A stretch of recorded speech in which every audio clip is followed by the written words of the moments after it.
G'day, this is Brian Medway from Crosslink Christian Network or Grace Canberra, depending on which day of the week it is. And here we're talking about multiplying disciples, and this is a skills training little unit. This is part 3 now, and we're talking about 3 important stories. This is part of the strategy of choosing a field where you're going to share the gospel. That's your own spheres or some place you're going to go be. I have 5 spheres that I work in. My domestic sphere, that's my household, my extended family. They're related to me, isn't it? That's fortunate for them. I have my neighbourhood, and that happens to be an apartment block at the moment. Then I have my workplace, which is a building that a number of different groups use. Then I have community groups that I belong to and so forth. And in my case, I have then another field called Emu Ridge where I'm working to share the gospel so that there's no place left.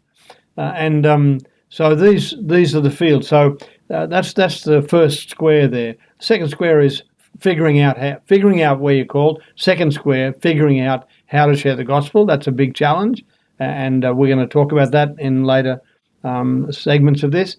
Then as people respond, how to disciple them so they multiply, and then how to gather them and include them in a group of people who make up a church. So that's how it goes. And so one of the tools here is a tool of the Holy Spirit, which is something that God has done in your life, your story. And there are 3 stories actually that are important. Your story is important. You've got a number of stories. His story is important. That is the Jesus story itself. And then there's the story of the person or a person that you're talking to or relating to. And so we want to talk about these stories, and we want to be able to tell these stories in such a way that they become an effective tool of the Holy Spirit, because there is power in a story. Now, just because it's a story doesn't mean it has power. The power in a story is, first of all, that it's genuine. We're not trying to hype something. But secondly, there's power in a story if it's told well. And so, we find through the scriptures that the scriptures are a bunch of stories.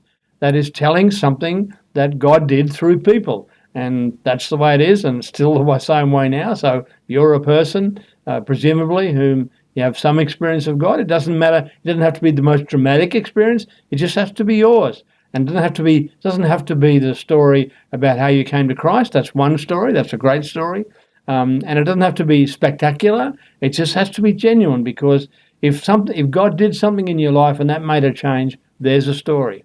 And so I've just put this up here because Paul had a story, and we know from the scriptures, just from the concise scriptural experience, that we know Paul told his story at least 3 times. And so his story was very important, and it was one of the tools that he used. And so we have a few versions of that in various parts of the Acts of the Apostles and in some of the letters. So we want to become skilled in telling that story as well. And I've just pulled this out now. This is a little graphic about what makes a story good. And there are a bunch of these things, and I'm going to start talking about them today, and I'll finish in another video clip coming along. But here are the things that make a good story good. Trust, the level of trust in the person telling the story. Secondly, the way that the story can unfold as a series of events that tie together and tell the emotions and the feelings, not just the facts. The feelings are part of the facts, by the way.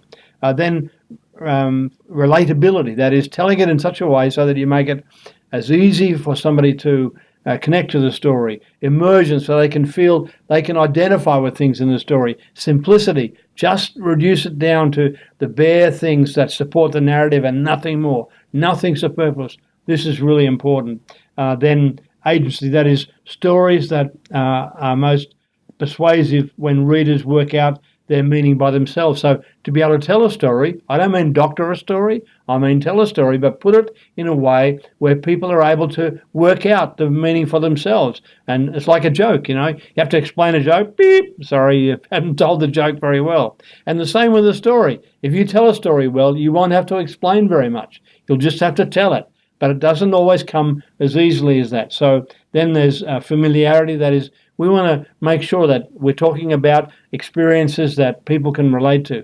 By the way, the Bible is absolutely wonderful at this. So in the next set of videos, we'll start to talk about each one of these things so that we can put our story together in such a way that it is told well and easy for people to connect to. See you in the next clip.